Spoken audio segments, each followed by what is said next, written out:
Muy buenas noches a todo el auditorio de Infometrópoli. Ya estamos en nuestro programa reflexionando con una taza de café, mezcal, vino o lo que sea. Hoy nos tocó un vinito. Prescindimos de la presencia de Beto Guaraní, que nos había acompañado la semana pasada por temas de salud.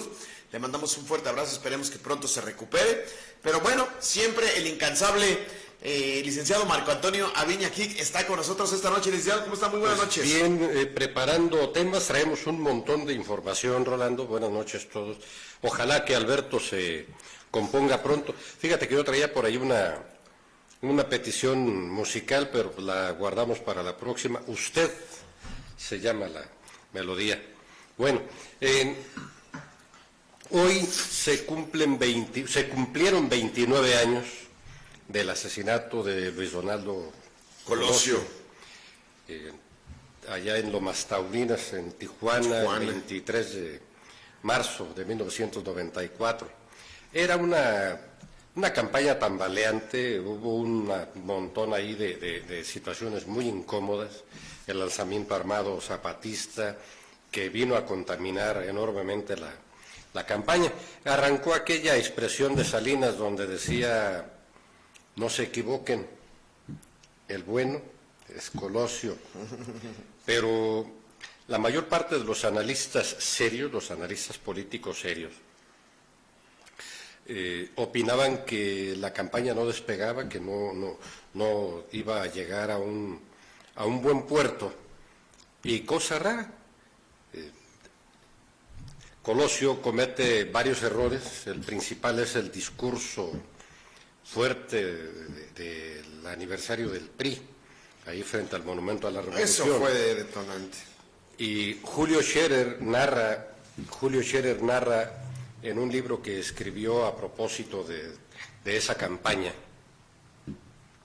Termina el libro narrando una cena que en su casa tuvo con Luis Donaldo Colosio, una o dos noches después de ese discurso, o la misma noche del discurso. Y Julio Scherer le dice a Colosio: oye, Donaldo, el presidente aprobó tu discurso. Y Luis Donaldo sigue hablando sobre la temática, recitándole a Julio Scherer ahí partes del discurso que había dado esa mañana.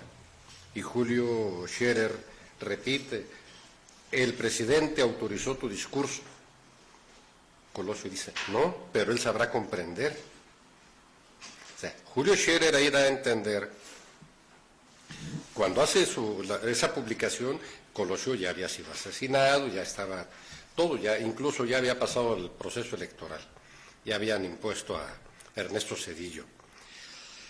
Pero Julio Scherer deja ver que ese discurso y que el enojo de Salinas es imposible que no hayan sido la causa de la muerte del propio Colosio. Aunque, retomo, un mes antes varios analistas opinaban que la opción que Colosio podía tomar como mejor alternativa era renunciar a la candidatura, porque no despegaba la campaña. Se confrontó mucho con Manuel Camacho Solís. Era regente de la Ciudad de México. Era el candidato que todo el mundo pensaba. Y era el sucesor natural. Ahorita vamos a hablar de más sucesiones. Era el sucesor natural. Entonces, cuando lo sacan de foco, destapan a Colosio, se viene el alzamiento armado, se forma la Comisión de Paz, inmediatamente Camacho Solís pidió ser el representante del gobierno federal para la comisión, encabezar los esfuerzos de la Comisión de Paz. Los famosos tratados de San Andrés Larrainzar. Y bueno, ya lo demás es historia, ya vemos cómo se fueron dando las cosas.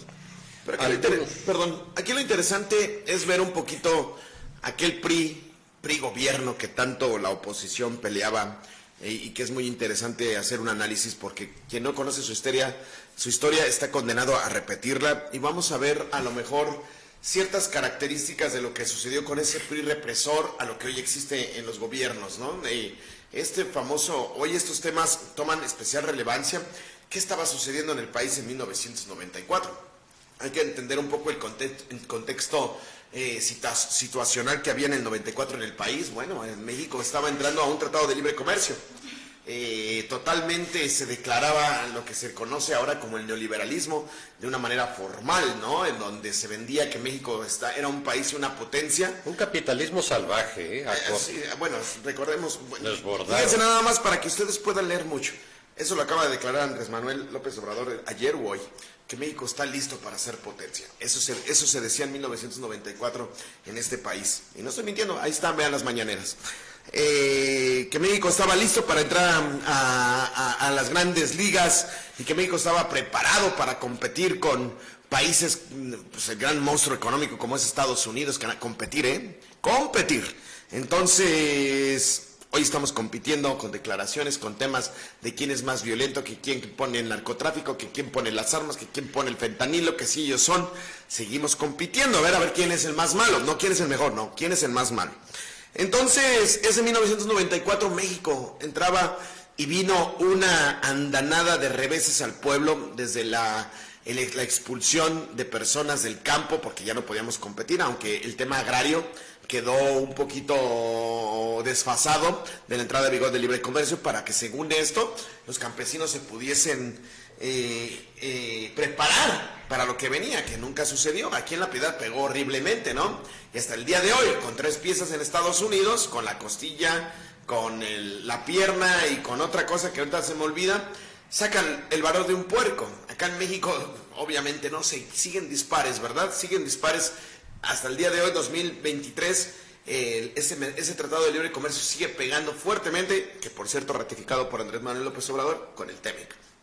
Entonces, ese 1994 México era convulso, pero para hacerle oposición en ese entonces a Salinas de Gortari, aparece el Ejército Zapatista de Liberación Nacional el 1 de enero, diciendo: no se te olvide que México tiene 40% de indígenas y que van a pelear, los muertos de siempre van a volver a morir, pero ahora para vivir. Era un lema del zapatismo. El día que entró en vigor el Tratado de Libre Comercio, ese día irrumpió en la escena internacional. 1 de enero. El Ejército Zapatista. El 1 de enero entró en la noche tomando las presidencias municipales de Las Margaritas, de Comitán, de Ocosingo, San Cristóbal.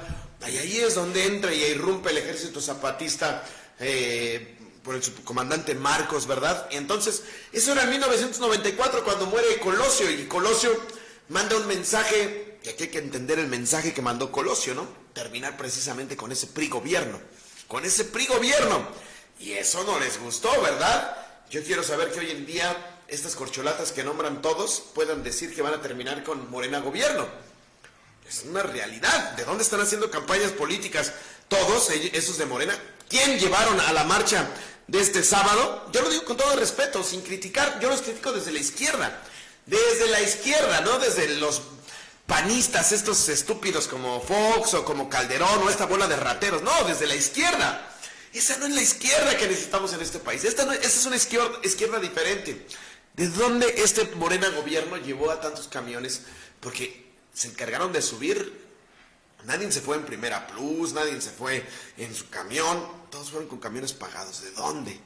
¿Qué están haciendo? ¿Qué hay? ¿Qué existe a través de este Morena gobierno para ir a aprender al presidente? Es muy interesante lo que está pasando en el país. Fenómenos. No estoy diciendo que el fondo me gusta.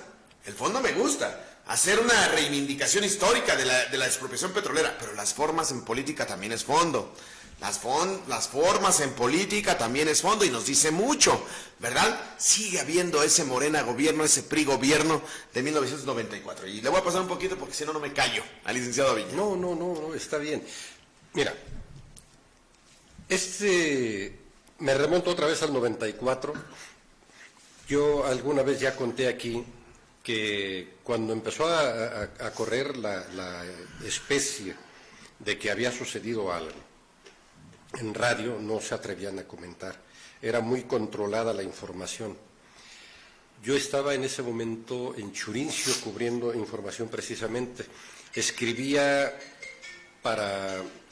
entre otros medios, para Guía, algo para La Jornada, pero a Guía de Zamora, y me comunico con Carlos Wagner, que era el jefe de información en Guía de Zamora, y le digo: oye, está pasando algo raro, hay mucha confusión, porque estaban transmitiendo un meeting de Luis Donaldo Colosio y ya están con comentarios que no tienen nada que ver. que algo sucedió, y entonces habrían pasado 15, 20 minutos de eso, desde que empezó toda esa información difusa. Carlos Wagner dice, no sé qué esté pasando tampoco acá en Zamora, pero hay una movilización policíaca intensa. La Policía Federal, la Policía Judicial, ya sabían a quién buscar, fueron a meterse hasta la escuela donde estudió Aburto, Mario Aburto, fueron a casa de su familia, sacaron a todos los que encontraron, saquearon la escuela, es decir, sabían quién era Mario Aburto 15, 20 minutos después del atentado. O sea, sabían dónde encontrar gente cercana a él. ¿A qué voy? A que ahorita nos estamos quejando del Pegasus, un desarrollo tecnológico de espionaje telefónico, y en ese tiempo ya se usaba, ya era muy común la expresión, lo digo como reportero, se traes golondrinas en los alambres. Entonces era pues que estaban metidos los vestidos, los orejas de gobernación, era la clásica expresión. Entonces, crecimos con eso, nos acostumbramos a trabajar, de manera que ahorita lo de Pegasus, más el escándalo es por alcanzar notoriedad. Ha sido una práctica de absolutamente todos los gobiernos del planeta, en toda la historia de la humanidad. Juegan con la información, obtienen la información porque a través de la información se ejerce el poder. Claro. Entonces, el Pegasus existe con otras modalidades en otros lados. Tú viajas por cualquier ciudad de los Estados Unidos y te encuentras árboles metálicos, sobre todo por acá, por Arizona, en Las Vegas, en Los Ángeles, toda esa parte. Ves en la calle como parte de la escenografía árboles metálicos. En realidad son sistemas de espionaje. Las lámparas de la calle tienen micrófonos y tienen cámaras, las lámparas de alumbrado público. Y ese es un desarrollo israelí. Los israelíes espían a su pueblo y a todo el que le venden sus productos. Es parte de ese espionaje. Te venden lámparas y junto con eso, pues te pueden espiar. Eso lo hacen gratis. Entonces, es tan sutil y tan desarrollado ya todos los esquemas de intervención en la vida pública, en la vida interna, en la vida familiar. Recordemos que hay vida pública, vida privada y vida íntima. Claro que sí. Entonces, se meten ya en todos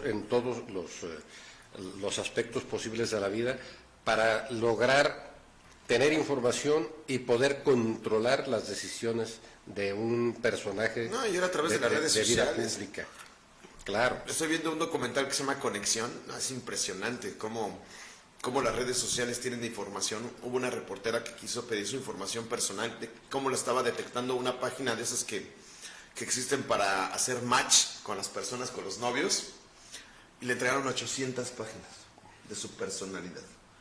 800 páginas de... Que ni ella sabe.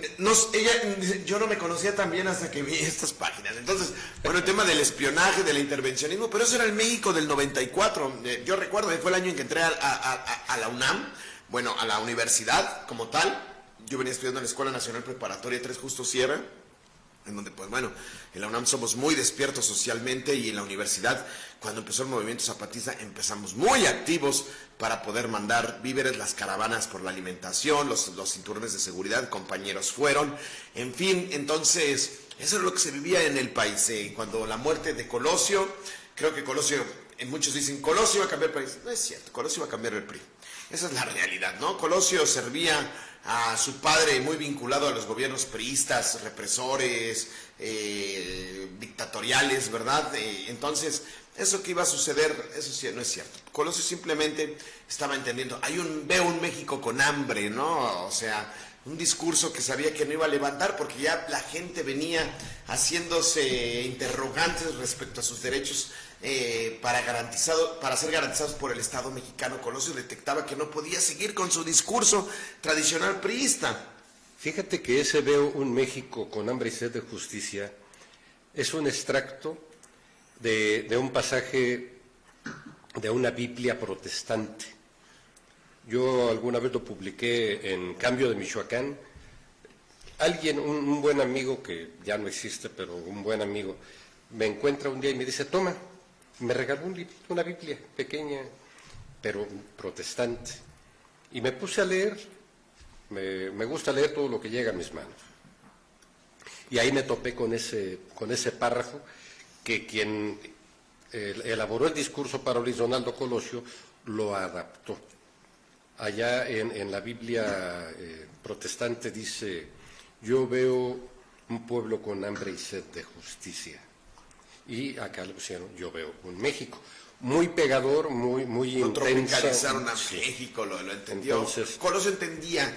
Colosio empezó a despertar el marketing político de entonces y entender el subconsciente colectivo del México de aquel entonces, sí. Y quiso innovar en el tema político, que fue mal visto, obviamente, pues decía que veo con un país con hambre y con sed de justicia, que estaba diciendo pues que precisamente su sucesor estaba dejando el México muy difícil. Entonces, pues no le gustaba, que era el que designaba al presidente, cosa que va a suceder con Morena para el 2024. Matan a Colosio y para que vean como mandan los recados esos, para que aprenda a respetar, cuando ya los mataron, para que aprendamos todos, incendian el país. O sea, todo lo que se anticipó que podría suceder, desde el gobierno, prohijaron que ocurriera. Porque no es posible que cualquier ciudadano de cualquier dimensión se brinque los cánones sociales y las normas legales sin consecuencias. Entonces todos esos grupos delictivos que fueron apareciendo tuvieron de alguna manera cierta permisividad de sectores oficiales, y es una corrupción en varios aspectos, en que se repartían las utilidades o en que les pagaban una cuota protección para que no les moleste. Eso es la verdad, sigue pasando. Eso es una... Y ahorita vamos a brincándonos precisamente al tema que viene, ¿no? Este tema que ha levantado áspora a nivel nacional y que creo que es muy importante y que desde mi perspectiva no se le está dando la importancia debida. Encontronazo que primero empezó Andrés Manuel López Obrador contra la bancada republicana. O sea, los republicanos, ¿verdad? Sí.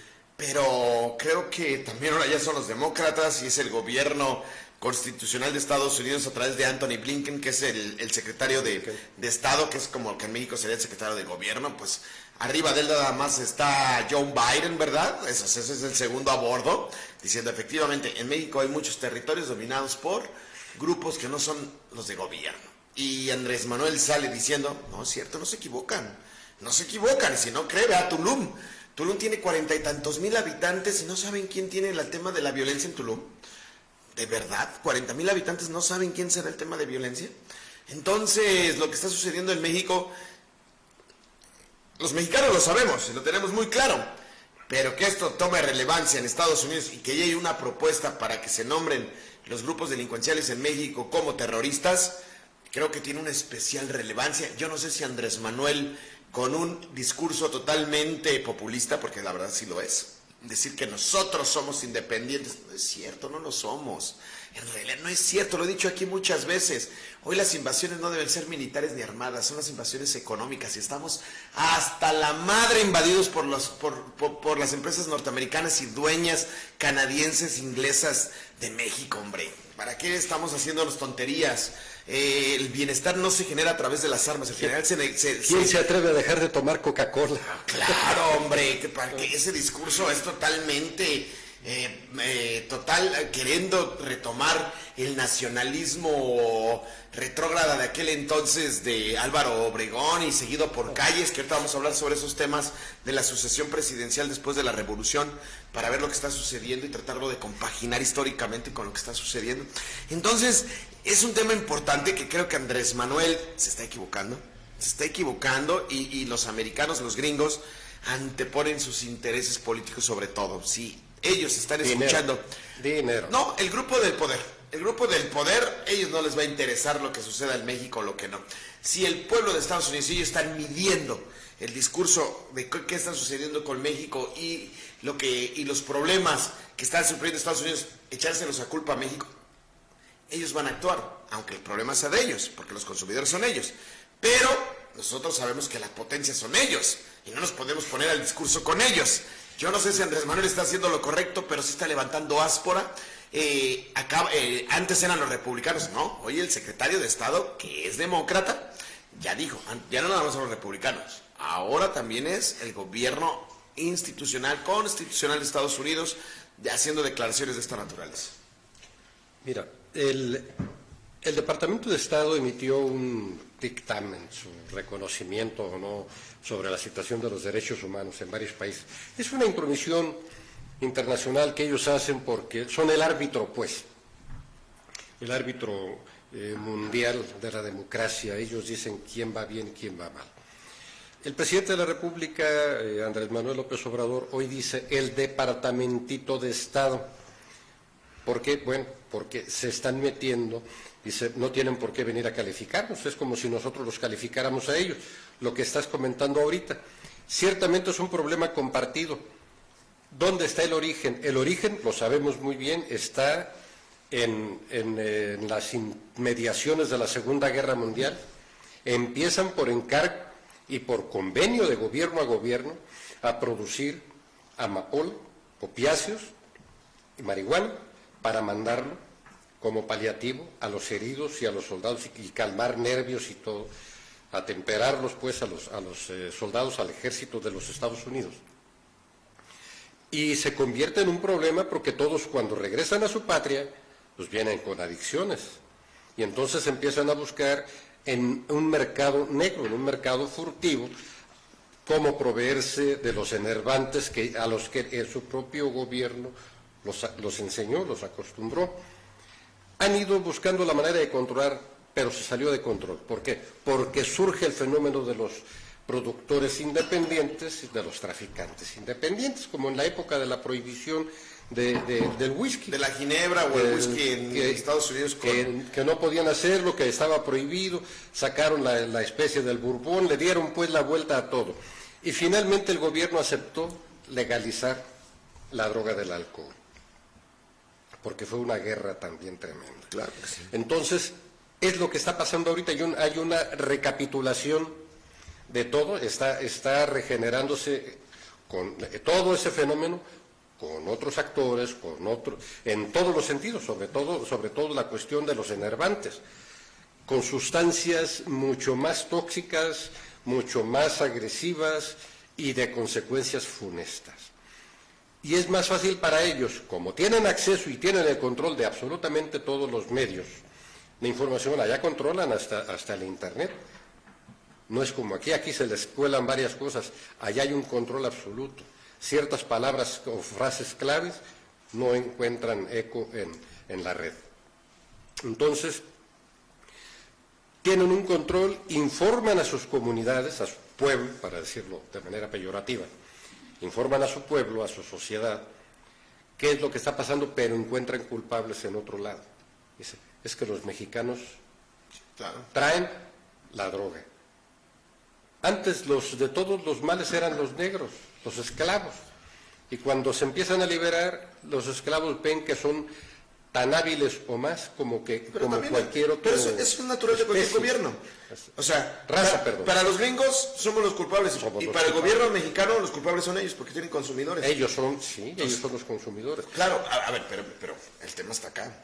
El derecho tiene un espacio de vigencia. Nos ha tocado poner los muertos porque como política federal se prohijó la proliferación de muchos grupos de narcotraficantes. Se seguirá. Entonces, creo que se seguirá. Se diseminaron a tal grado de que llenaron huecos. Tal vez no por acción, pero por omisión se sigue haciendo. Llenaron los huecos, los huecos de gobierno, la falta de gobierno, la falta de acción de gobierno, la falta de los incentivos de la obra pública, de escuelas, de atención a los jóvenes, a la infancia, y lo van supliendo los otros. Por eso producen corridos, que es música basura, que son mentira esos corridos, pero enaltecen, exaltan la delincuencia. Es muy distinto de los corridos de la Revolución Mexicana. Claro, por supuesto. ¿Por qué? Porque aquellos estaban haciendo una narrativa de de la valentía, de hechos, de acontecimientos de la tierra, de la defensa del amor de la mujer, tierra. En fin, era otra cosa. Algo que sigue vigente hasta nuestros días: tierra y libertad. El postulado de Emiliano Zapata, del general Villa, de los generales que se les unieron luego, Fierro, Felipe Ángeles, todos, y que les da mucho miedo a los políticos, los de los últimos años, sobre todo del 82 al 18, les daba miedo hablar del proceso revolucionario porque era un proceso violento, ¿sí? Todo cambio revolucionario causa dolor. Llama mucho la atención este cambio que estamos viviendo, que no es tan radical, pero que sí les ha quitado muchos privilegios a los que antes disfrutaban del poder. Tan es así que todo lo que se robaban, está siendo repartido entre los mexicanos que lo merecen, porque se lo dejaban gente que no lo merecía. No pagaban impuestos los grandes ricos. Siguen sin pagar ricos los banqueros, hay que obligarlos a pagar, porque ellos dicen que únicamente se les grave la utilidad después de todas las cargas que ellos... al que maneja una tarjeta de crédito le tiene como 20 o 25 cargos, hasta por verla. Acaba de pasar un incidente hace 3 días a un amigo, fue aquí al Banco Azteca, mete su tarjeta para retirar lo que le corresponde por su... 65 el programa 65 en más, y el cajero le emite un talón donde le dice que me debes el papel porque no tienes no, él sí tiene papel, el cajero no tenía dinero. Entonces la persona se retira, a los 10 minutos le llega un aviso a su teléfono: retiraste 4,800 pesos, y se regresa al banco y les dice: oigan, yo estuve en el cajero, pasa esta situación, aquí traigo el talón, a ver, préstamelo. No, aquí dice que el cajero no tiene fondos, pero acá me están diciendo que yo retiré, dame mi dinero. No podemos. Entonces, le dan un número para que se queje, no le hacen caso, le dan ahí mismo otro número para que se queje, no le hacen caso, y les dice: pues voy a la comisión, esa que hay para... La Comisión Nacional de Bancaria, la Comisión Nacional Bancaria, o también la de... ¿Sabe cómo se llama la mugre esa? El caso es que interpone una queja, ahí varios intervenimos en hacer una redacción, en narrar qué fue lo que le sucedió. Hoy le devolvieron su dinero. Bueno, pero lo devolvieron así como que, no, pues fue culpa del cajero. No, así opera Banca Azteca. Así opera Salinas Pliego. No, así opera la banca en México. Y entonces, también. Son temas muy interesantes lo que estamos hablando, y no es cosa pequeña de ver todo lo que está sucediendo en el país y hacer estos comparativos, porque pues para muchos, por lo menos desde la izquierda lo puedo decir, pues en Morena hay mucho priista, mucho panista, de lo más recalcitrante de aquel entonces, pues están ahí metidos, ¿verdad? En el cual es Morena, bajo su política de abrir las puertas a todos y pensar que todo puede ser así. Bueno, han abierto y creo que perdido la brújula en cuanto a la izquierda, lo que debe de ser el país, y hay muy pocas personas convencidas, ¿no? La mayor de la gente... Yo vi, por ejemplo, para retomar el tema del 18 de marzo, que es un tema histórico verdaderamente en el país, la expropiación petrolera. Vi el discurso de Andrés Manuel, donde dice: viva la expropiación petrolera. ¿De dónde, no? Hoy en día, ¿viva de dónde? ¿Dónde está la expropiación petrolera? Que me lo digan. ¿En dónde están esos beneficios de la expropiación petrolera en la actualidad? Que nos digan que viva la soberanía del país, que me digan en dónde está la soberanía del país. Que me digan que viva la justicia, que me lo digan en dónde está en el Poder Judicial en la actualidad la justicia, ¿verdad? Que nos digan que viva México, ¿dónde? ¿En manos de quién está el país? En fin, son temas muy preocupantes que estamos viviendo en este momento, y que tiene usted que tener conciencia de lo que está sucediendo para lo que viene, ¿no? ¿Por qué? Pues porque la sucesión presidencial va a tener que ver mucho con ese PRI, Estado del 94 de Colosio. La designación no la va a hacer nadie más que Andrés Manuel López Obrador. Eso es una verdad, que las encuestas, que no es cierto, eso es una tomada de pelo. Esto seguirá siendo el dedazo presidencial priista, como bien se ha aprendido y como saben que les funcionó mucho tiempo en este país y que todos se tenían que alinear. quien sea la corcholata, todos se van a tener que alinear. Ellos les llaman, los políticos les llaman operación cicatriz. Todos llaman, haremos la operación cicatriz. No es cierto, te vas a alinear porque todos tienen intereses y todos viven y maman del presupuesto público. Esa es la realidad. Si no te alineas, dejas de mamar del presupuesto público. Entonces, el pastel grande es la federación, que es el 2024, y de ahí vienen todos, ¿verdad? Eso. Si hablamos de la oposición, bueno, pues, ¿qué podemos hablar de la oposición? De PAN, PRI, Movimiento Ciudadano. Pues yo creo que absolutamente nada, ¿no? ¿Qué van a hacer? Pues pobrecitos, yo creo que no saben ni cómo se llaman, no saben encontrarle la cuadratura a la O, ¿verdad? Entonces creo que hoy en día están más peleados y el escenario político en el país y el análisis es quién será el candidato de Morena en el 2024 y de ahí para adelante, pues ese será el presidente de la República. Sin más ni más, esa es la naturaleza. Que va a haber temas importantes de análisis para que usted, para que yo, para que nuestros hijos, para que nuestros hermanos estemos mejor. Pasarán muchos años, o a lo mejor no pasará, porque como vamos, creo que es un tema muy difícil de poder entender, ¿verdad? Hoy estamos discutiendo temas muy interesantes, ¿verdad? En cuanto a ver esta separación de poderes, hasta cuándo el poder judicial estará a la altura de las necesidades de este país, hasta cuándo el Ejecutivo verdaderamente razonará y dirá y hará reformas importantes para que cambie por lo menos el federalismo hacendario, para que verdaderamente el pueblo retome el poder. Hoy vi una encuesta, un comentario de Andrés Manuel, que la verdad a mí con todo respeto sí me molesta. Quiero decir una palabra muy altisonante, pero no porque me tacharían de que estoy ebrio. Pero dijo Andrés Manuel, si cambiáramos ahorita a los jueces del país y buscáramos abogados litigantes, ¿verdad?, individuales, sería muy difícil encontrar gente honesta. Discúlpame, pero no. Discúlpame, pero no. Discúlpame, pero no. ¿Qué sabes tú de derecho? Yo creo que no sabes nada, Andrés Manuel. Con todo respeto lo puedo decir. Discúlpame, pero el derecho no es para cualquiera, ¿eh? Y la honestidad menos. Y estos temas, hablar que si hay abogados honestos o que no, y yo se lo dije a usted, licenciado, yo estoy en contra por estos gabinetes. Por estos gabinetes en el estado de Michoacán, de Morena. ¿Quiénes son? Pues puros priistas, panistas, perredistas. ¿No van a encontrar ciudadanos honestos? Andrés Manuel no encontrará personas que puedan declarar justicia bien, que no sean alineados al Poder Judicial y que nos tachen los ciudadanos de deshonestos. Discúlpame, pero no. Discúlpame, pero no. Ciertamente es importante que el presidente lo sepa. Yo no sé aquí si se debe a la concentración de poder que ejerce Andrés Manuel, o que en realidad sus funcionarios, sus secretarios de Estado, sus directores de área, no han estado a la altura y sucede lo mismo en Michoacán.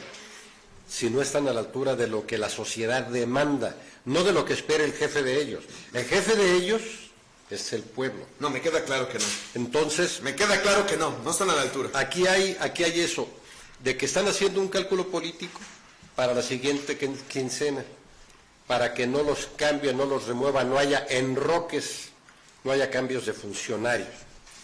Entonces, apuestan a quedar ahí como figurines, a sonreírle al jefe y a no atender las necesidades que realmente son lo que los tiene ahí. Lo hemos dicho, son servidores, es la servidumbre de la sociedad. El problema es que no lo alcanza a ver el presidente porque se encierra con ellos y todos le dan información de que está bien. Es un hombre muy enterado, eso hay que reconocerlo. Muy enterado, pero está enterado de todo lo que le dicen. Claro. Cuando toma decisiones distintas, radicales... En política se le dice mucho los cantos de sirena, ¿no? Es cuando se cuela algún ciudadano y le entrega un papelito y le dice, presidente, está pasando esto. O cuando se lo dicen ahí en la mañanera, le dicen, pasa esto, a ver, verifiquen. Y entonces le da un seguimiento. Y la ruta de las respuestas cambia. ¿Por qué? Porque los funcionarios operan en función del que demandó y que el presidente le tiene que dar la respuesta. Ahí es donde se requiere un empoderamiento ciudadano. La mañanera es un buen ejercicio, Rolando, porque además el presidente, claro, es un foro limitado, no hay acceso para todo mundo, no puede ser un lugar de debate tampoco, ¿por qué? Porque es el foro del presidente. No, claro, y es informativo, no es un foro de debate, es un foro de información. Ha habido algunos reporteros, claro, ha habido algunas gentes que van, que se quieren pasar de vivos, un Jorge Ramos que quiere ir a ridiculizar al presidente, y pues sale con el rabo entre las patas, porque la verdad hay que reconocer, Andrés Manuel es un estudioso de la historia. Ahí los datos que él trae, y que aparte vienen bien respaldados por historiadores que son autoridad en la materia, y que trae la historia, no nada más la historia de los acontecimientos de México, sino la historia política antigua, reciente y actual. Y te da datos con mucha firmeza, sostiene, y hasta ahorita nadie lo ha corregido, nadie le ha desmentido cuando se mete al tema de la historia y da la interpretación. O sea, dice, yo no soy historiador, pero esto es lo que pasa. El historiador no tiene derecho a interpretar los hechos. No, pues tiene que citarlos tal cual, esto es lo que pasó.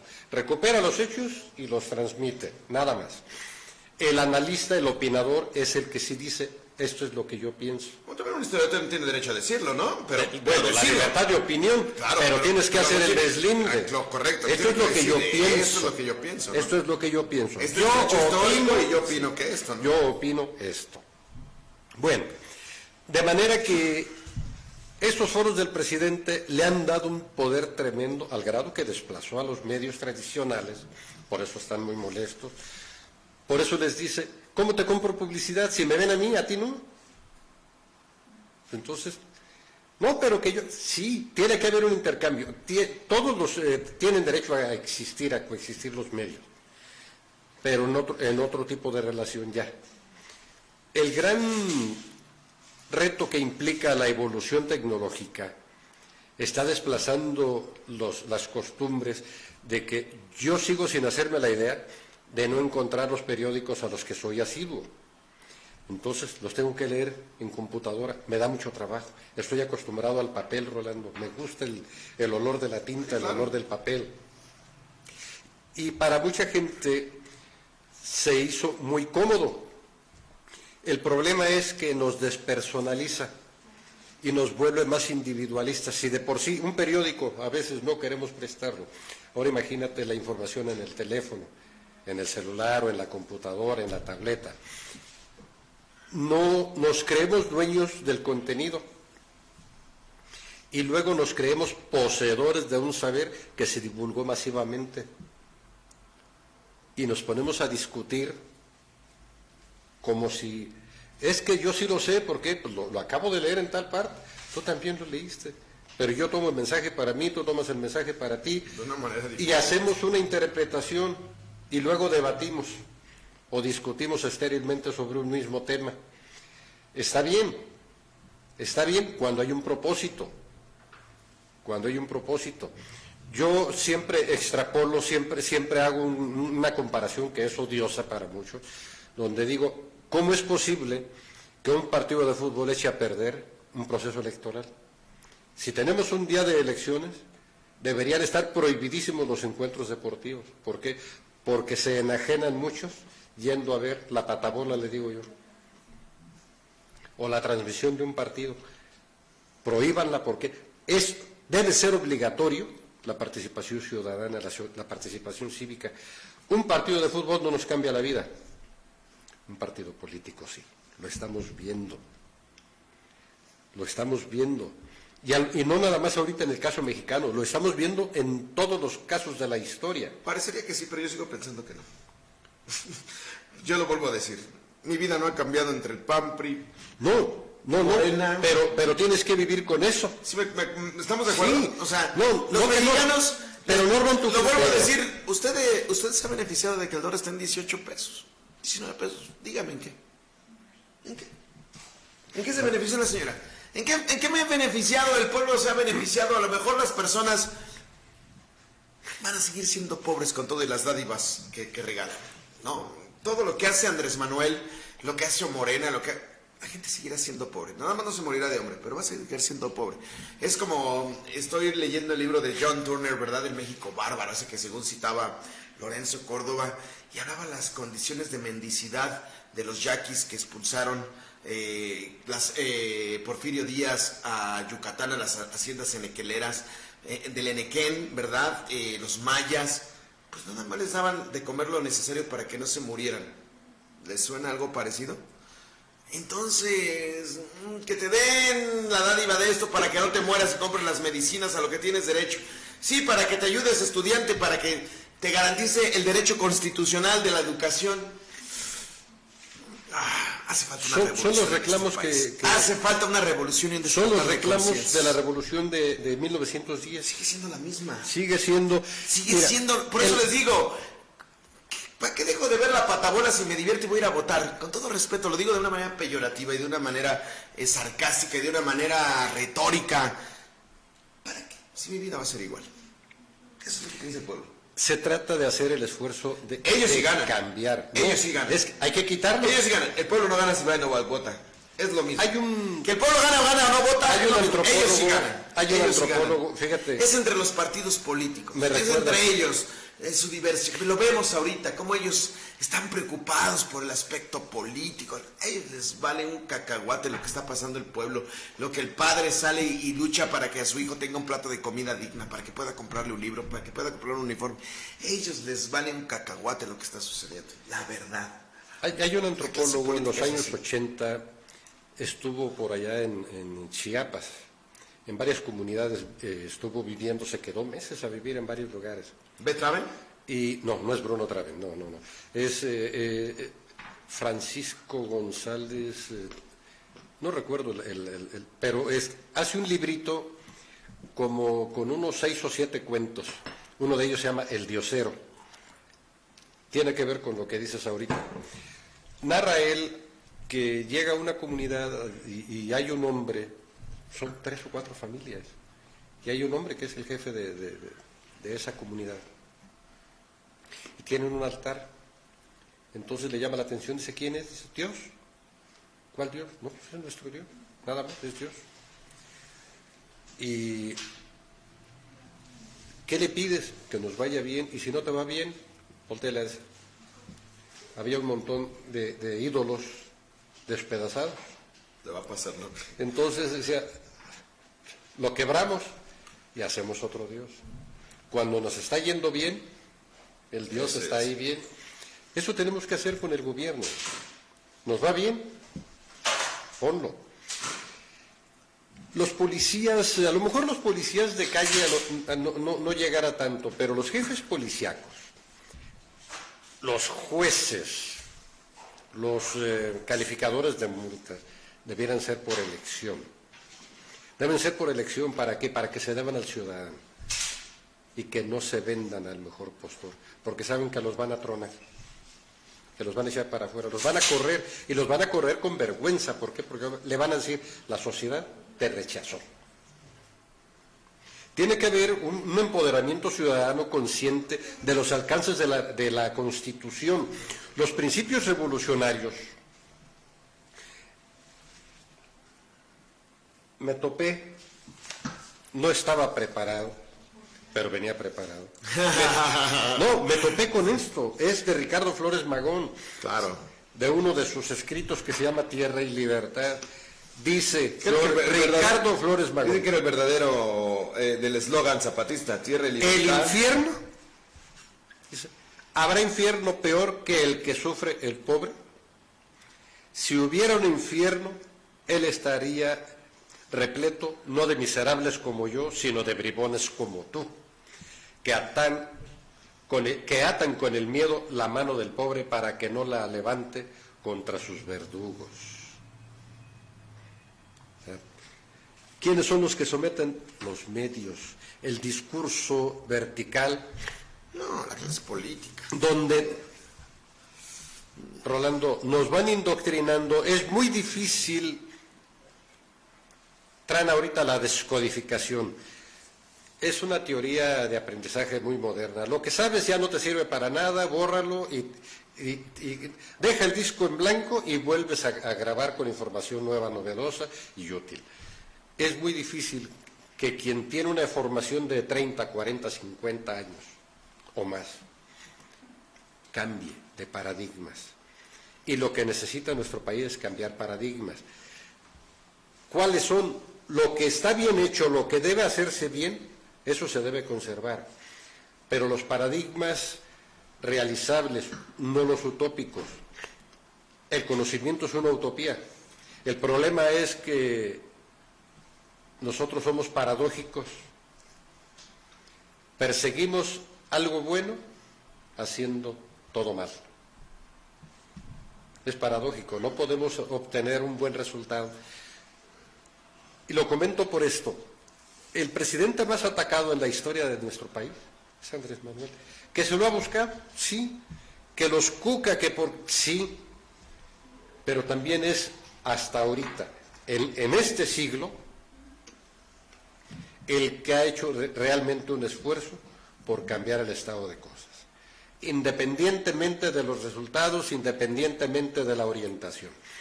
Porque lo vimos. ¿Dónde están las obras de Fox? Y los resultados sociales de la política de Fox. ¿Dónde están las obras y los resultados de Salinas, de Ernesto Zedillo, de Felipe Calderón y de Peña? Yo voy a discrepar un poquito de usted. Con todo respeto, aquí se respeta la voluntad de cada quien. Yo no estoy de acuerdo. Lo que sí estoy de acuerdo que es el menos malo. No dije que era el mejor. No dije que era el mejor. Sus esfuerzos no son en eso. Está haciendo el esfuerzo. No, yo creo que no. Ahí es donde discrepo. Es menos malo. Por lo menos tiene otra manera de hacer política y tener contentos a la gente del dinero. Y lo he explicado muchas veces en este programa. La gente del dinero en este país no ha sido tocada. Los mismos ricos de siempre siguen siendo los mismos ricos. Entonces, ha hecho las maneras diferentes. Y lo digo, 5% del presupuesto se los vamos a ellos, hombre, en programas sociales. 5%. Sí. 5%. Aquellos ni el 5%, pero el 5% es una fregadera. O sea, es a lo que yo lo estoy diciendo. Claro. O sea, aquellos ni el 5%, y el 5% es una fregadera. En México, de cada 10 mexicanos que nacen pobres, 7 van a morir pobres. Eso no es igualdad de oportunidades. Sí. Entonces, quiero que sepan que tenemos que despertar. Y este programa, y me van a aventar jitomatazos algún día por esto, ¿verdad? Y me van a decir, porque yo lo critico desde la izquierda, no desde los Calderones, no desde los Marcos Cortés, verdaderamente neófitos, estúpidos, malintencionados. No, hombre, no desde los priistas Osorio Chongs, Peña Nietos. No, hombre, esos, ¿con qué cara salen? No, yo estoy hablando por el pueblo, estoy hablando por el migrante, estoy hablando por el académico, estoy hablando por el periodista, estoy hablando por la gente que trabaja, estoy hablando por la gente que viene educada de padres que no saben leer y escribir, estoy hablando por la gente que ha trabajado de obrero desde los 11 años, estoy hablando por gente que tuvo que abandonar sus tierras para ir a buscar mejor futuro dentro de su mismo territorio, dejar de donde la tierra te nació. Desde esa perspectiva estoy hablando, con todo respeto. Entonces, esa es mi crítica, desde esa perspectiva. De Salinas para acá hubo una reforma brutal al artículo 27 constitucional y lo siguieron pisoteando hasta el 2018. Los artículos más reformados en la historia de nuestra Constitución, que tienen más de 700 reformas, es el 123 y el 27, que son el origen de una Constitución social moderna. Claro. No, la primera Constitución liberal socialista en la historia de la humanidad. 123, 27, los derechos laborales y los derechos de la tenencia de la tierra, y que no dejan de ser reformados. Y el tercero constitucional, un artículo. Pero esos son los más, que los que son la origen, esos han estado en otras constituciones. Oye, aquí tienes reclamos. Chela Ochoa, saludos a Tanuato, soy tu fan. Pedro, buenas noches, saludos desde California, saludos Pedro. Perséfone en Hades. Buen análisis de los acontecimientos actuales del país, contextualizando con datos históricos para provocar un despertar de conciencia. Saludos cordiales, perdón. Un saludito hasta Jesús Tanuato, Francisco. por supuesto, un abrazo muy caluroso a Chelita, que siempre nos sigue, por supuesto que sí. verdaderamente un fuerte abrazo. Saludos al Valle de Mexicali, Jesús Francisco Licea, también, claro. Ramón Maya, saludos Ramón, A Bianca Ramón. Villa también, muchos saludos, hija. Ya me perdí, no sé, tengo aquí otras cosas pues, pero... Pues vamos a hablar un poquito de Francia, de cómo los franceses, y quiero hacer retomar un tema histórico. Francia es donde termina la primer monarquía, es el primer paso al liberalismo, el primer paso a que el pueblo tome el poder, dejando atrás el poder personal de un rey por el poder impersonal de la norma, creada a través de un proceso legislativo representando por el pueblo.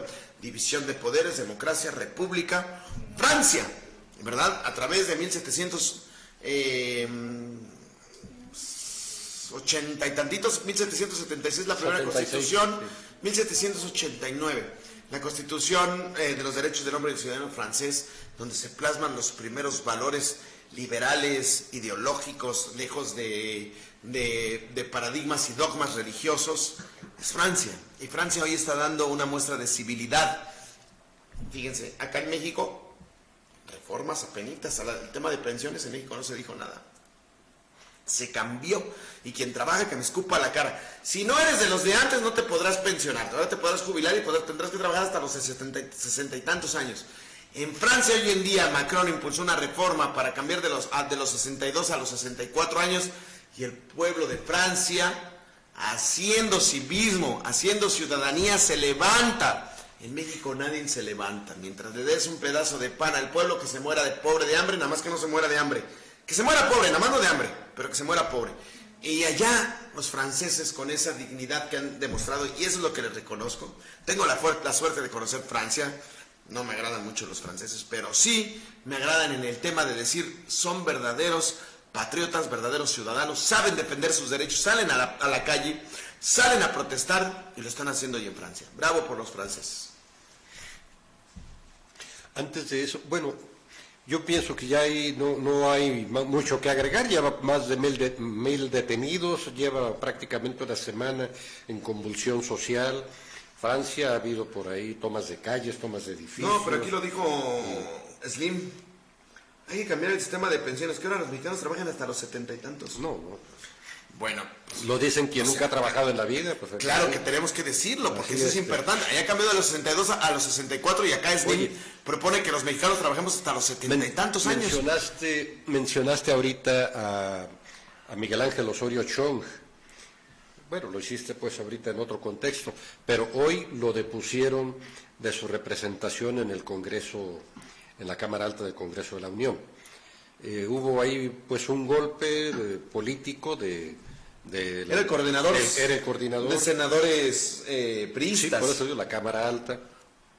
Y lo depusieron, ya el grupo de Alito lo empujó, lo orilló a dimitir. Anunció que se retira incluso de la actividad priista en la Cámara, sigue siendo militante del PRI, le llaman él el PRI oficial, pero ya no, y no pertenece a la campaña. No lo es, pues no es el gobierno, hoy es el Morena oficial, no es el PRI. Y no pertenece a la bancada ya del PRI, ahí en el Senado de la República.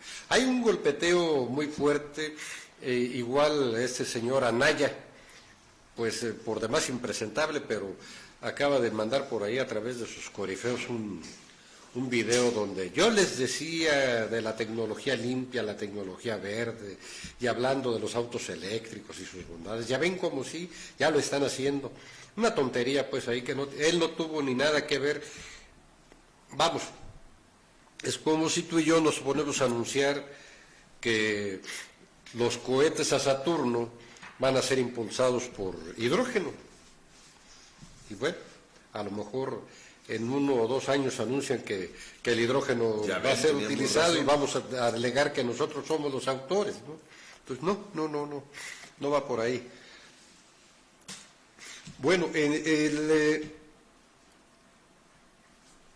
Marcelo Ebrard se especula, lo aclaro, Marcelo Ebrard posiblemente salga de la Secretaría de Relaciones Exteriores. Y no sé si es merced aunque la renuncia a los cargos que tienen los que aspiran a un cargo de elección, parece que son 6, 8 meses antes del proceso electoral. ¿De acuerdo a sus estatutos? Sí. De Morena, ¿no? No tanto el tema constitucional, sí, ¿no? Sino el tema de sus estatutos de Morena, ¿no? Sí. Y se especula que él está valorando su salida. Igualmente se especula que la salida del gabinete de Lázaro Cárdenas Batel podría tener como destino la Secretaría de Relaciones Exteriores, aunque de momento lo anunciaron como coordinador o presidente de CELAC, que es la Conferencia de los Estados Latinoamericanos y el Sí, Caribe. pero es totalmente independiente. Es totalmente... No sí, es como una representación diplomática, Ajá. ¿verdad? No lo es. Es un tema totalmente independiente del gobierno federal. Sí, es un conjunto de... Es un organismo internacional. Es un organismo internacional que no tiene totalmente independencia del gobierno federal. Es una institución latinoamericana con una visión global o de hemisferio en la Tierra, y entonces está fuera totalmente del gobierno, ¿no? Yo dudo que tenga esas perspectivas. Para mí tiene que ver más con cuestiones ideológicas la salida de Lázaro Cárdenas, no tanto porque el gobierno federal lo haya mandado allá, sino que él ve una oportunidad un poquito más de legitimarse por el tema de, creo yo, las contravenciones o choques que ha tenido Andrés Manuel con Cuauhtémoc Cárdenas. En fin, vamos a ver qué sucede, ¿no? Sí, hay especulaciones sobre eso, que tendría que ver con el comportamiento ahí del ingeniero Cuauhtémoc Cárdenas, que se iba a presentar por ahí a un grupo interdisciplinario, multidisciplinario, de varios partidos y de algunos empresarios, de algunos actores sociales, para influir en los temas políticos. Entonces, bueno, ya cuando Cuauhtémoc Cárdenas anunció que iba, el presidente de la República le preguntan, oiga, y si el ingeniero, dice, bueno, si el ingeniero da ese paso, lo vamos a considerar un adversario político. Fue la expresión del presidente. Y no se sumó. Y el ingeniero Cárdenas, un par de horas después, anuncia que no, que ni se había presentado y que había pensado no ir, que se habían confundido pues las cosas. Pues bueno, para terminar el programa vamos a hablar un poquito de este aniversario luctuoso más, de esos hombres que sí son cabales, que dieron la vida por este país, que verdaderamente se preocuparon por el otro, como Abraham Martínez, ¿no? Como estos que hemos hablado, ¿verdad? Muy pocos han entregado su trabajo por el servicio del otro y para tener un México diferente, por vocación, por ideología, por historia, por conciencia. Esos no existen en nuestra clase política. Esos que defienden a Andrés Manuel, todos viven del erario público, los vimos. Yo vi fotografías de todos los gobiernos que iban en los camiones. Pues sí, pues porque todos están dentro del gobierno federal o están dentro de la nómina morenista. Pues así yo también voy, pues si tengo que cuidar mi chamba y tengo que ir a manifestarme en la Ciudad de México, voy y lo hago, ¿no? Pero en fin, todos esos que fueron a desfilar allá diciendo que son López Obradoristas, no es cierto, iban a defendiendo su salario. Pero bueno, vamos a hablar de un hombre histórico, Abraham Martínez, que tuvo su aniversario luctuoso, que por cierto Morena creo que no le ha dado ya el poder, pues el gobernador ni siquiera vino, no vienen, es un tema oficial del Estado, y vienen ahí nada más algunos otros, pues, entonces, caray, qué falta de historia, qué falta de memoria, qué falta de tema, ¿verdad? Dejar un personaje histórico, esos personajes que la historia ha borrado, esos personajes que el pueblo ha olvidado, eso que han hecho los gobiernos de quitar estímulos filosóficos, ideológicos, de conciencia, para que ya no se sigan acordando los pueblos de ellos, de esas gentes que verdaderamente lo hacían por ellos, creo que con toda de los colores que quieran, perredistas, priistas, morenistas, no quieren que existan Abraham Martínez, esos no quieren que existan Abraham Martínez. Bueno, él fue un amigo, seguidor del general Lázaro Cárdenas del Río. Fue diputado local, diputado federal, fue presidente municipal en Benjamillo y líder agrarista. Cuando el general Cárdenas comienza el reparto agrario, fíjate, comentábamos algo a grandes rasgos en el programa anterior. En 1917 queda plasmada en la Constitución el derecho a la tierra. No lo que hizo Salinas. Salinas promulga la tierra es de quien te la baja. No de quien la trabaja. en cuanto que la Constitución del 17 retoma los postulados del zapatismo, de los villistas, de lo mejor de la esencia de la mexicanidad, y habla del derecho a la tierra para lograr el sustento, para producir alimentos. En los años 60, 70, 80, todavía a principio, era una producción granera tremenda y desplomaron todo. Los tratados estos de libre comercio lo único que hicieron fue producir braceros. Y ratificados por estos, sí. Y ratificados por estos, Entonces, el retomar, volver los ojos al campo, retomar los principios revolucionarios, hacer justicia, retomar el artículo 27 constitucional en su texto original, el 123 constitucional en su texto original del 17, y aplicarlos, apoyar a los campesinos en Estados Unidos, en Canadá, en Francia, a los campesinos. En Rusia, el gobierno les paga por ser campesinos, aparte de lo que producen. Bueno, yo sigo un poquito, no estoy tan de acuerdo con usted, porque creo que los retos, las realidades, lo que se vive, antes se trabajaba para comer. Si ya comías bien, ya era un logro. ¿Por qué ellos sí pueden? ¿Por qué México no puede? Bueno, por eso no puede retomarse el texto del 27, del 17, perdón. ¿Por qué no? Porque antes lo que se buscaba era que el campesino se adueñara de su tierra y que lo que produjera. Ahora, lo que produce una tierra será insuficiente para cubrir las necesidades que hay. No podría pagar internet, no podría pagar un vehículo, no podría pagar un restaurante. Antes, en el 17, eso ni pensarse, bueno, ni si existía. No, las necesidades van cambiando. Lo que sí se necesita son gobiernos humanistas, ¿verdad? Yo discrepo totalmente que digan que este es un gobierno humanista. No es cierto, no es un gobierno humanista. Humanista es que verdaderamente se preocupe y crear las condiciones para que el campo produzca, para que la gente sea digna, para que, lo acabamos de ver, Segarmex, los fraudes que hubo. Sí, los fraudes. Entonces sigue habiendo bolas de arpías. Esos no los deberían de meter a la cárcel, les deberían de hacer otra cosa. Porque eso es un tema histórico, es una deuda histórica, es una deuda ancestral con la gente de nuestro campo. Y sigue habiendo fraudes tras fraudes, tras fraudes, tras fraudes en el tema del campo en este país. Hablaba de crear y de todo, y de crear comunidades y colectivos en el campo. No es cierto, no se ha hecho nada. Eso es lo que verdaderamente beneficiará al campo. Y aquí tenemos un campesino que está sentado, ¿verdad? Oyendo este programa. Está enamorado, pero me gustaría preguntarle varias cosas, ¿verdad? ¿Cómo ha visto los beneficios en el campo en este gobierno en comparación con otros? Pues lo mismo, la misma porquería. Entonces, caray, necesitamos despertar. Pues bueno, creo que hemos llegado más de una hora de programa. ¿Algo que quiera más? Perséfone en Hades, frase matona de Ricardo Flores Magón. Gracias, Perséfone. Liliana Ventura, excelente programa, saludos. Bueno, en 1953 asesinan a Abraham Martínez, te comenté.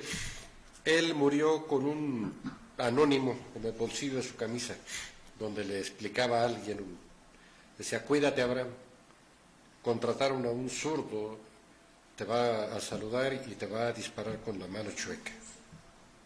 Y así ocurrió.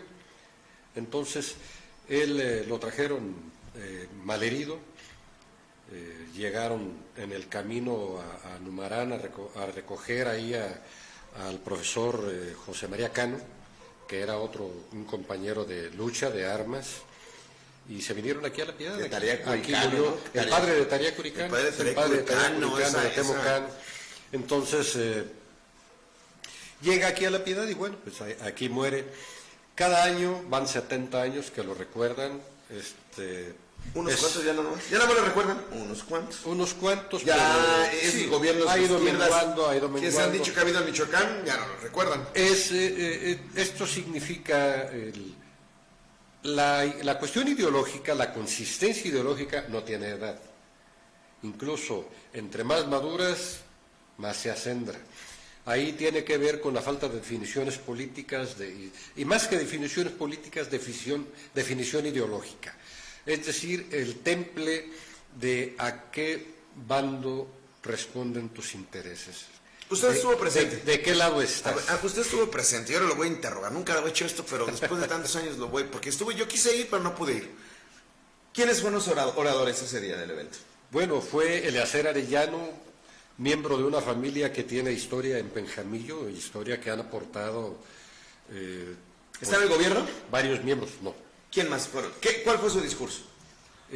Hizo una remembranza de Abraham Martínez, de los cargos que ocupó y algunas de sus acciones. Bueno, hizo nada más como lo que hemos dicho, un historiador hace sin subjetividades, sin tomar partidos. Sí. ¿Del gobierno del estado de Michoacán? No mandó representante esta vez. Por eso digo, hay una falta de no de mandó definición el gobierno política. de Morena representante para el tema Aunque de es un Abraham acto Martínez. oficial, es un acto de Es un gobierno. acto oficial y no mandó representante. Bueno, bien allá. Esto tiene que ver pues con Sigo teniendo razón. con la cuna Sigo de los teniendo intereses razón de sobre cada Morena. quien. No me sigo equivocando. Caray, cada vez veo más cosas que me dan la razón. Y el acto, el orador fuerte, como ha venido siendo desde hace 30 años, ese es un acto en el que llegó a estar Cuauhtémoc Cárdenas, llegaron a estar algunos gobernadores, llegó a estar Francisco Javier Obando, lo encabezó varios años, luego lo asesinaron, y es cuando entra a relevo Leonel Godoy. Obando participó en el Obando movimiento demócrata del 88, activista fue de los fuerte. primeros muertos que aportó el movimiento. Así es. Entonces, otro amigo de las gentes del cardenismo acendrado es Suárez Mendoza, y algunos otros amigos aquí de la región, líderes de aquí de la región, Onofre Vázquez de Tanuato, que venían, su padre y Onofre hijo, que los dos fueron figuras relevantes aquí en Tanuato. Agrarios, líderes agrarios. Sí, líderes fuertes. agrarios, claro. Entonces, Ahora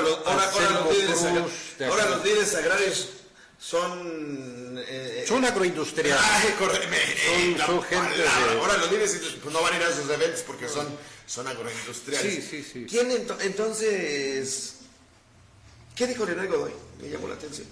Es interesante, Leonel Godoy hace una ¿O remembranza... nada más se vino a destapar? No. ¿O nada más se vino a destapar como el coordinador de Ana de Augusto y aprovechó el evento o verdaderamente dijo algo? Fíjate, él hace un discurso revolucionario, hace un discurso, como ha sido su estilo, de compromiso. Por eso se le sigue considerando, es un amigo, en lo personal yo lo estimo mucho. Hace más de 40 años que nos conocemos. Y nos conocemos muy, muy bien. Nos sabemos las buenas y las malas. Y hay una confianza tal que nos decimos en lo corto, bueno, pues nos llevamos bien. Entonces, el discurso fue muy formal, muy austero, de mucha propuesta y de solidaridad con el presidente de la República, con el proyecto de la Cuarta Transformación. Y ya después, en la comida en la que ya no fue tanta gente, en la comida, igual, habría algunos 400, 500 asistentes. Y ya en la comida habría algunos 300, casi la mitad ya se habían retirado. Entonces, ya en la comida, él pide la palabra para hacer un anuncio. Había hablado antes ahí Miguel Ángel Arellano, que fue procurador de justicia en el periodo de Leonel. Y bueno, pues agradeció la presencia de todos. Luego ya Leonel hace una exposición general de la situación nacional. Yo comparto mucho, incluso le faltó por abreviar tiempo. Vivimos tiempos muy complicados, muy complejos. Los ataques al presidente no son ataques a la persona del presidente, son ataques al proyecto. Y hay una embestida tremenda, brutal, que viene de desinformación para desacreditar todo lo que tenga que ver con el proceso que estamos viviendo y con lo que viene. Entonces, pasa por la defensa del Instituto Neoliberal Electoral, pasa por las críticas al Tren Maya, por decir que Pemex está en bancarrota, que la refinería Dos Bocas no va a servir, que Deer Park es una farsa. Total, es un ataque frontal, orquestado, con medios y con líderes de opinión que van a estar trillando para generar una inconformidad en los ciudadanos. Lo que le pasó a Salvador Allende, lo que le pasó a Madero, que lo fueron orillando al grado de que la sociedad dejó de creerle.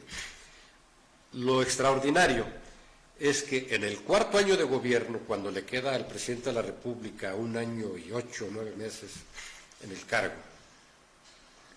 ya los últimos 6 son nomás de trámite, porque ya está definido quién es el siguiente presidente. Muerto el rey, viva el rey. Sí, ya no les hacen mucho caso, pero la dignidad y el compromiso pues, se tienen que mantener. Entonces, todo lo que viene para atacarlo es en contra realmente de los mexicanos, de la mayoría de los mexicanos. Bueno, depende de quién lo ataque, ¿no? Depende de quién lo ataque, entonces, ¿no? Si es la oposición que tiene, pues eso y a lo que llamó Leonel Godoy es a que, bueno, pues, que en Morena, pues, que no nos peleemos. Finalmente, esto lo hemos comentado, los 3 prospectos, los 3 principales prospectos, son buenos elementos, son gente yo creo que se les está mucha colando capacidad. Noroña, ¿eh? Para allá voy. Se les está colando. Gerardo muy Fernández fuerte. Noroña es muy beligerante, tiene una cama social que ha construido, mucho más una base que todos. social, Y muchísimo muy duro, más discurso que todos. muy duro, muy directo, y es un político de los fuera de norma, porque no tiene la consideración de guardar ciertas formas, les dice a la oposición en su cara lo que son. No hay un tribuno en el Congreso de la Unión como él ahorita, con la solidez, con la consistencia, con lo incendiario que es, con el desparpajo con el que trata a la oposición y la capacidad que tiene de recentiva, de entender y de entrar a un debate, de entablar un debate sin caer en la ofensa. Eso es lo más importante. Él no ha caído en la ofensa. Tiene una historia muchísimo más importante que todas las otras corcholatas. Yo ahí, entonces, si me dicen ahí, creo que me decantaría ahí, con todo respeto. Pero bueno. Está Adán Augusto, que pues lo están perfilando. No, está Marcelo Ebrard. La única virtud que le veo a Adán Augusto es que es amigo de Andrés Manuel. Pero bueno, sí. En fin, así ha sido este programa. El mejor análisis es el que usted realice, el que usted introyecte a su mente, a su pensar, a su conciencia, a su sentir, y eso es lo que resultará de este programa. Pues hay una pregunta aquí, Pedro, preguntas, ¿en qué año fue candidato Cuauhtémoc Cárdenas? ¿Fue 3 veces candidato a la presidencia de la República?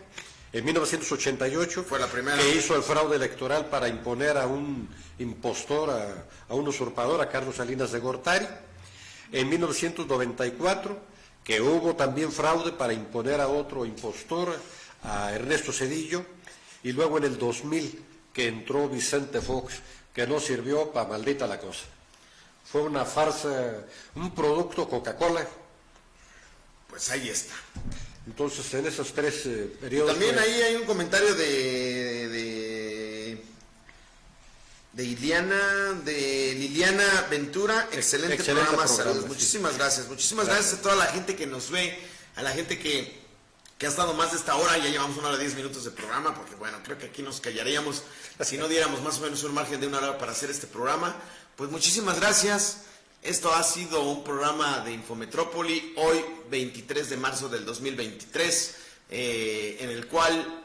pues algún día lo volverá a ver o alguien lo verá, y si le gusta, por favor, compártalo, comente. Sí, comparte. Tratamos de hacerlo muy abierto, lo estamos haciendo en vivo, en un lugar donde todo el mundo conoce que estamos, donde todo el mundo nos conoce, somos figuras que nos conoce todo el mundo, entonces, pues bueno, aquí estamos dando la cara a nuestras opiniones. Claro, y tenemos mala fama, a mucho orgullo.